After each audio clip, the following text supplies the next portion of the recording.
आज कार्तिक 13 गते मङ्गलबार साताको तेस्रो कारोबार दिन। आजको सेयर बजारमा पनि राम्रो बढोत्तरी भएको छ।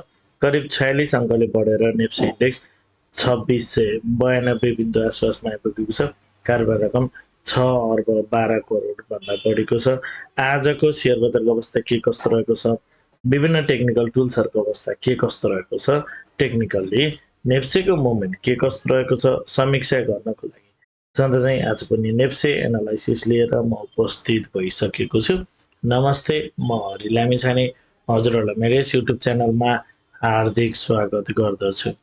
सुरुमा एउटा डिस्क्लेमर, यो भिडियो नितान्त इन्फर्मेटिभ तथा एजुकेसनल पर्पजले तयार गरेको हुँदा यस भिडियोको आधारमा आफ्नो ट्रेडिङ स्ट्राटेजी नबनाउनको लागि हार्दिक अनुरोध गर्दछु।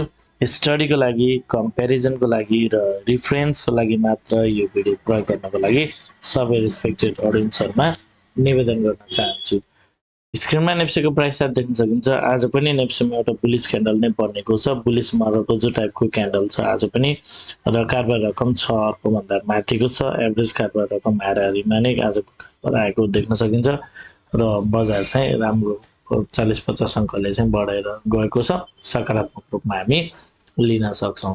अब आजको इन्ट्राडे चार्ट, बजार ओपन भए लगतै सुरुवाती चरणमा केही माथि गएको थियो र केही करेक्सन दिँदै बजार थोरै सानो करेक्सन दिँदै फेरि धेरै बढ्दै सानो करेक्सन दिँदै फेरि बढ्दै सानो करेक्सन दिँदै बढ्दै अन्तिममा आजको लागि डे हाइएस्ट पोइन्टमा नै गएर बजार बन्द गरेको देख्न सक्छ। ओपन भएपछि क्लोज हुँदासम्म एकवटा रूपमा बढ्दै नै माथि गएको छ। बिचबिचमा सानो सानो करेक्सन देख्न सकिन्छ र लोवर टाइम फ्रेममा ट्रेन्ड के छ भनेर हामीहरूसँग हिजो नै सेयर गरेको थियौँ कि लोवर टाइम फ्रेमको च्यानल चाहिँ अहिले बुलिस भइसकेको छ। अगाडिको हाईलाई पार गरेर मार्केट चाहिँ माथितिर लागिसकेको हुनाले मार्केट चाहिँ एउटा अप ट्रेन्डको च्यानलमा छ भन्ने कुरा मैले सेयर। अहिले बजार चाहिँ तलबाट माथि गइरहेको अवस्थामा छ, तलबाट माथि बढ्दो क्रममा रहेको देख्न सकिन्छ। सो अहिले बजार चाहिँ तलबाट माथि गइरहेको अप कन्टिन्यू गरिरहेको अवस्थामा चाहिँ लोवर टाइम फ्रेममा देख्न सकिन्छ। करेन्ट सिनारी चाहिँ तलबाट माथि गइरहेको अवस्थामा छ। त्यसै अब हामी हेरौँ 15 minutes time frame. 15 minutes time फ्रेममा पनि मार्केट स्ट्रक्चर बुलिस नै छ। बजारले चाहिँ एउटा लो लगाउनुभन्दा अगाडिको जुन हाई छ त्यसलाई चाहिँ पार माथि गएर गइसकेको छ र बजारले चाहिँ एउटा अप ट्रेन्डको च्यानल नै क्रिएट गरेको छ र बजार चाहिँ बढ्दो क्रममा छ। अगाडिको हाईको दाजुमा जुन 2540 मा आइरहेको छ त्यो आइभन्दा माथि चाहिँ अर्को आइरहेको खोजीमा नै रहेको छ। अझै पनि बजारले एउटा हाई कन्फर्म गरिसकेको अवस्था र बजार पुलब्याकमा जान खोजेको अवस्था इन्डिकेट गरेको छैन। बजार चाहिँ तलबाट माथि तेज एउटा हाईको दाजुमा अर्को आएर चाहिँ फर्मेसन गर्न गइरहेको अवस्थामा चाहिँ हामी देख्न सक्छौँ। सो मार्केट माथितिर गइरहेको अवस्था छ। अहिले यतिखेरसम्मलाई चाहिँ कुनै रिभर्सलको इन्डिकेसन देखिएको छैन, तलबाट माथि गइरहेको अवस्थामा नै छ र मार्केट जबसम्म मार्केट 2680 भन्दा माथि रहन्छ तबसम्म माथिको ट्रेन्ड चाहिँ स्ट्रङ ट्रेन्डको रूपमा लिन सकिन्छ। 2680 भन्दा माथिको मार्केट अहिले तत्कालको लागि यतिखेरको लागि चाहिँ स्ट्रङ ट्रेन्ड रहनेछ। अब भोलि क्यान्डल्सहरू बनिसकेपछि अरू क्यान्डल फर्दरमा त्यो पोइन्ट चेन्ज हुनसक्छ। अहिलेको लागि 2680 भन्दा माथिको मार्केट चाहिँ स्ट्रङ रूपमा लिन सकिन्छ र यदि हामी स्ट्रक्चर वाइज जाने भने चाहिँ यदि मार्केट चाहिँ यहाँबाट यदि तलतिर लाग्छ भने पनि बजार चाहिँ अब तल लाने क्रममा पहिलो चरणमा चाहिँ योलो ब्रेक गर्दैन कि एउटा योलोको दाजुमा यता हायर लो नै बनाएर चाहिँ फेरि माथि जान्छ कि भनेर पहिलो एनालाइसिस चाहिँ यो प्रकारले गर्न सकिन्छ। अहिले चाहिँ बजार माथि गइरहेको छ, करेक्सनको इन्डिकेसन देखिएको छैन। करेक्सन आउँछ भने पनि फेरि पनि बजार माथितिरै फर्किन्छ कि भन्ने हिसाबले प्राइमरी एनालाइसिस हामी गर्न सक्छौँ।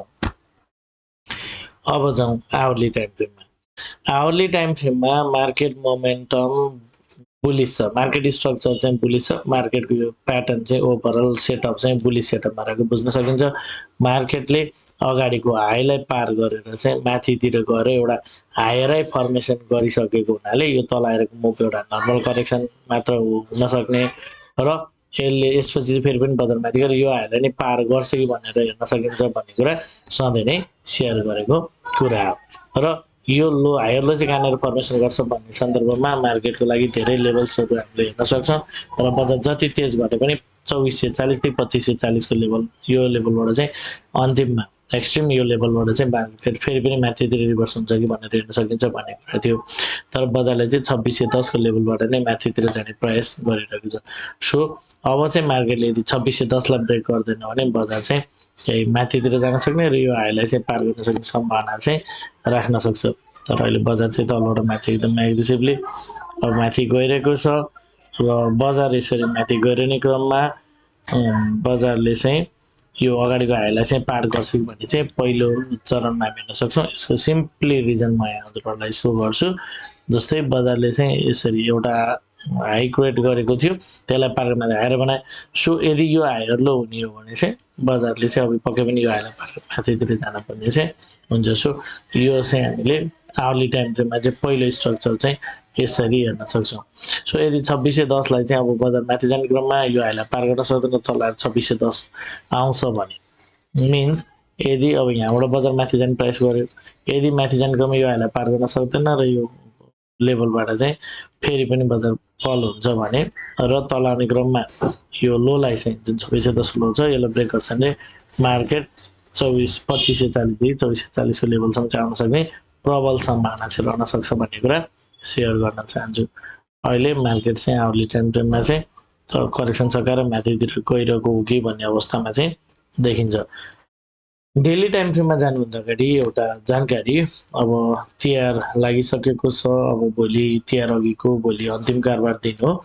सो यदि हजुरहरू फेरि एडभान्स लेभलको टेक्निकल एनालाइसिसको कोर्स गर्न चाहनुहुन्छ भने, विशेष गरी स्मार्ट मनी कन्सेप्ट एसएमसी सिक्न चाहनुहुन्छ भने सम्पर्क गर्न सक्नुहुनेछ।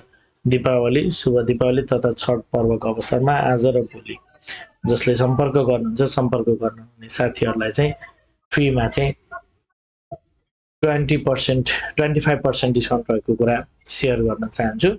सो यदि हजुरहरू इन्ट्रेस्टेड हुनुहुन्छ भने सम्पर्क गर्नलाई, साथै यदि हजुरहरू मेरो सल्लाहमा सेयर खरिद बिक्री गर्न चाहनुहुन्छ, एज अ एडभाइजरमा पनि मलाई लिन चाहनुहुन्छ भने पनि यही नम्बरमा सम्पर्क गर्न सक्नुहुन्छ। लाइभ मार्केटमा लाइभ टेक्निकल चार्ट हेर्दै सेयर खरिद बिक्री गर्न इच्छुक हुनुहुन्छ भने पनि सम्पर्क गर्नुहोला। 9863805886 भन्ने स्क्रिनमा नम्बर डिस्प्ले भइरहेको छ, यसमा कल, मेसेज अथवा व्हाट्सएप गर्न सक्नुहुनेछ। अब जाउँ डेली टाइम फ्रेममा।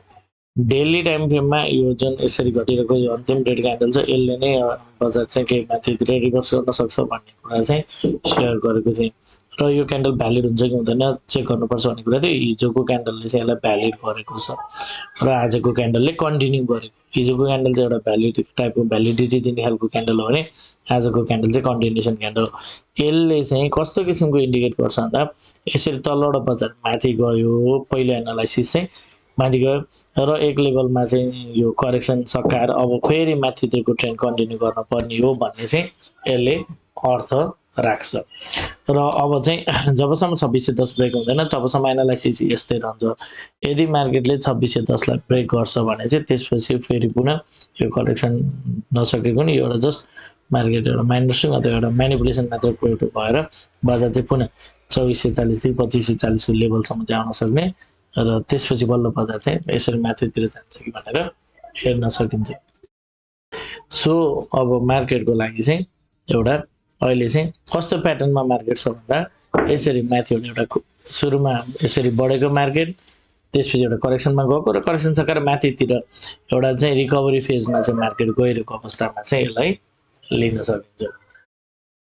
हजुरहरूलाई मेरो एनालाइसिस के कस्तो लागिरहेको छ कृपया कमेन्टमा जानकारी गराइदिनु होला। मेरो एनालाइसिस मन परिरहेको छ अथवा यो भिडियोले हजुरहरूलाई केही सहयोग पुर्याइरहेको छ भने भिडियोमा एक लाइक भने अवश्य गरिदिनु होला।